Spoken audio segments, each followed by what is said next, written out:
Hi, my name is Shahnaz Samuel, and as a trained professional and licensed architect, I provide architectural design and permitting services for commercial and institutional projects. I'm also a full-time professor at Sheridan College, teaching architectural technology and honors bachelor's interior design programs.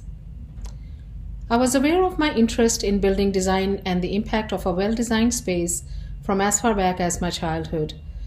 As a young girl, I recall curiosities of how a space was built would lead me to explore indoor and outdoor spaces, even rooftops, to fully explain how the rooms were shaped and why the sunlight and wind would enter the rooms in different times of day. I came to Canada after I had completed my 5-year bachelor's in architecture, and in order to Canadianize my education and to gain employable skills, I chose Sheridan College and did a 3-year architectural technology program. The valuable skills I gained from Sheridan enabled me to work in several architectural offices so as to finish my internship in order to get licensed with Ontario Association of Architects. During this process, I also got my bachelor's degree accredited. That's a separate process which is required for all foreign trained architectural candidates. Although I had been teaching at Sheridan College on part-time basis since 2008, I required a master's degree in order to teach full-time with Sheridan College, and I got my master's in architecture from University of Waterloo in 2018.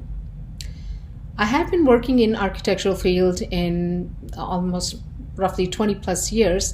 My career path took me through 3 academic institutions, 2 in Canada, 1 in America, and 12 architectural firms in Canada and America to gain required work hours as well as educational levels. Construction field is very broad in Canada and North America. As an individual who's part of this ever-evolving industry, I can say that the classic pattern of study, work, get license, joint practice is far too limiting for this field. Women are still far below 50% representation in this field. I think the only decent female representation we're getting is from interior design and decorating streams. Mainstream architecture design, construction, even academic side of architecture is largely male dominant. Since I have joined this field, there are several evolutionary factors that lend towards positively integrating women in this field. I think the biggest game changer is the information and technology, allowing more women to work from home. In my opinion, the construction industry has recognized that female representation is low, but being a highly competitive field, the overall attempts to bring more women in this field will really depend on women themselves.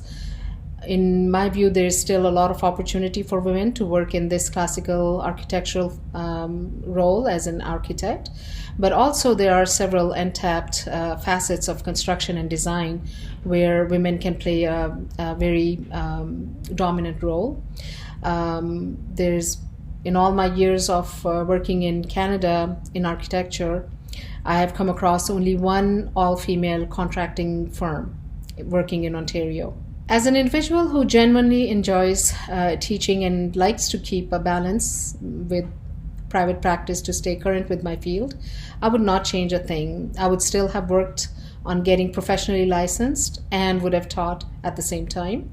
Perhaps the only thing I would have done differently is to get my master's soon after graduating from Sheridan College. My advice for unemployed youth: always keep a positive perspective. Since crisis belies new opportunities, the question is, how honestly have you assessed your skills and intellectual assets, and how diligently have you been nurturing your skills to be ready to seize the opportunity when the opportunity does present itself? Remember to be proactive and not reactive.